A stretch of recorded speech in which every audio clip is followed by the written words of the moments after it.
Good morning! Happy Sunday sa karamihan sa inyo. Yung iba, bukas pa siguro, pero happy Sunday na rin. Dito sa portion ng letter ni Paul, may binanggit siyang dalawang tao.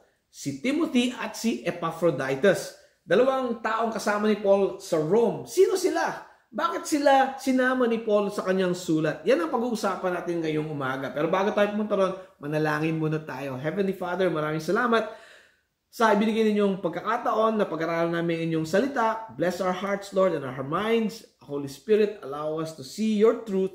In Jesus' name we pray. Amen. Okay. Yung passage natin, nasa Philippians chapter 2 yan, verses 19 to 30. Medyo mahaba ng konti yung passage na yan. So, nasa isip ko ganito. Pag-usapan natin si Paul, si Timothy at si Epaphroditus. Tingnan natin yung basic kung sino sila, ano ba ang papel nila sa buhay. And then, pagkatapos natin gawin yan, balikan ninyo yung passage. Basahin ninyo ulit. Pero ngayon, hopefully, mas maintindihan na ninyo yung babasahin ninyo. Okay? So, yun ang gawin natin. Simula tayo kay Timothy. Sino ba si Timothy? Okay, so verse 22, "But you know that Timothy has proved himself, because as a son with his father, he has served me with the work of the gospel." So, si Timothy, server, fellow worker ni Paul yan, no? Involved siya sa spreading ng gospel and the good news of our Lord Jesus Christ. Ang tawag ni Paul kay Timothy, anak, a son, a spiritual son na piniprepare ni Paul para ituloy yung trabaho at gawin at ituloy yung trabaho ng pagsispread ng gospel. Okay? Alam nyo, nag-iisipan ko kayo nung umaga, hindi pa ako binibigyan ng Panginoon ng pagkakataon to have a Timothy that I can help prepare the work of the gospel. No? So, nasa Timothy pa lang ako. Or baka gando lang ang plano ng Diyos sa akin. Timothy ako, may mga tao who have come alongside me, mga mentors ko, who have been helping me, guiding me, leading me as I do the work of the gospel and continue their work. Yan si Timothy. Okay? Ito pa sabi ni Paul kay Timothy, "I have no one like him." So verse 20, "who takes a genuine interest in your welfare." Pwede natin i-break down itong verse na to into two. Yung una, sabi ni Paul, "I have no one like him." Ang ginamit ni Paul ditong Greek word, isopsokos. Isopsokos. Yung isos, ibig sabihin equal. Yung psyche, soul or mind. Dalawang Greek words na pinagsama. At ang literal meaning nito is one soul or equal soul. Pareho sila ng thought, feeling, and spirit ni Paul. Isa sila ng kanilang pakay sa kanilang work for the gospel and for the care of the Philippians. At si Timothy, kagaya ni Paul, selfless yan. Hindi sila masyadong concerned sa sarili nila. Ang concern talaga nila yung ibang tao and the welfare of others. Makikita natin to sa verse 20. Ito yung sabi ni Paul. Timothy's genuine concern for the interest of the Philippians. Pwede namang sabihin ni Paul, concern lang. No? Pero bakit nila ginamit yung ginesios? Ginesios sa Greek, ibig sabihin genuine. Totoo. So hindi lang care ang sabi ni Paul about Timothy. Totoong care. Okay? So talagang makita natin dito yung puso ni Timothy. Yan, very rare yan. Okay? Mahirap yan. No? Yung totoong taong genuinely concerned. Karamihan sa atin, the common is, alam nyo, sometimes we are too preoccupied doon sa buhay natin. Lagi natin iniisip yung sarili natin. Wala tayong panahon isipin yung kapakanan ng ibang mga tao at yung kapakanan ng gospel, spreading the gospel for Jesus Christ. Alam ko, busy tayo, pero dapat wag naman too busy for our Lord. Amen? Okay. Sabi nga sa verse 21, "For everyone looks out for his own interest, not those of Jesus Christ." Si Timothy looked out for the interest of others. Sana tayo ganun din. Sabi niyo nga, sana all. Number 2, Timothy was sent by Paul. Sabi ng verse 23, "I hope therefore to send him as soon as I see how things are going with me." Kasi nga nasa kulungan si Paul. Naghihintay siya ng trial or yung resulta ng trial. No? At ang gusto niyang gawin, pagkatapos malaman yung balitang yan, papadala niya si Timothy sa kanila, sa mga Philippians, para mabalitaan niya sila. Bakit? Kasi concerned din si Paul, na worried sila para kay Paul, para makakuha naman sila ng balita ng galing kay Paul. So he's going to be sent out. In a broader context, Timothy is being sent out for the gospel as well. At alam niyo, kung believer ka, follower ka in our Lord Jesus Christ, you too are being sent by our Lord Jesus Christ. Don't forget Matthew 28:19 and 20. Sabi ng ating Panginoon, "Therefore, go make disciples of all nations, baptizing them in the name of the Father, and of the Son, and of the Holy Spirit, and teaching them to obey everything I have commanded you. And surely I will be with you to the end, to the very end of the age.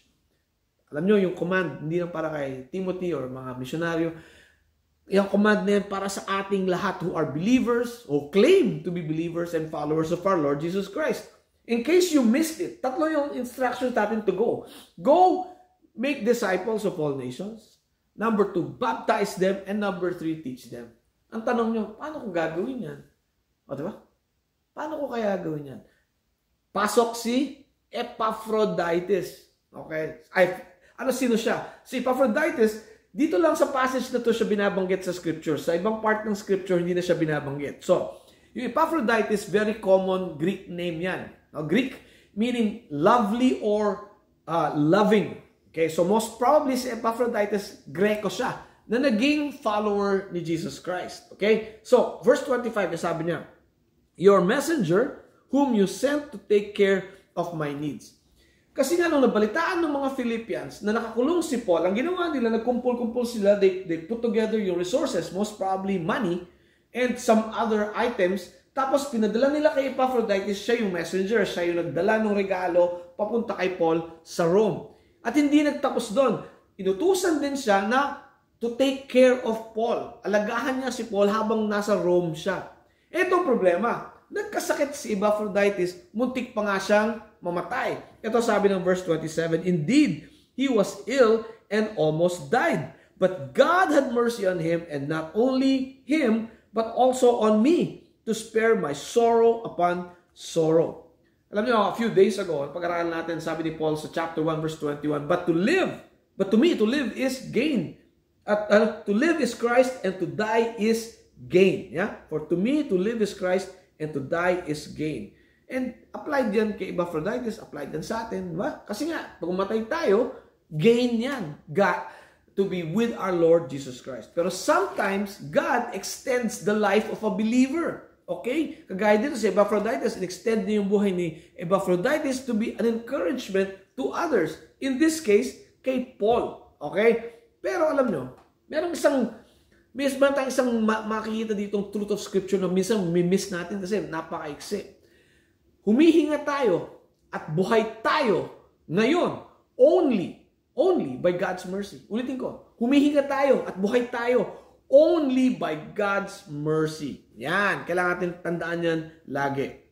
And so, nung medyo maganda na yung katawan ni Epaphroditus, okay, sabi ni Paul, sige, balik kita sa mga Philippians, sa verse 28. Therefore, I am more eager to send him so that when you see him again, you may be glad and I may have less anxiety. Nararamdaman niyo ba yung joy, yung tuwa at yung selflessness ni Paul? Kailangan niya si Epaphroditus dun sa Rome. Di ba? Kailangan niya yan. Alam natin yan.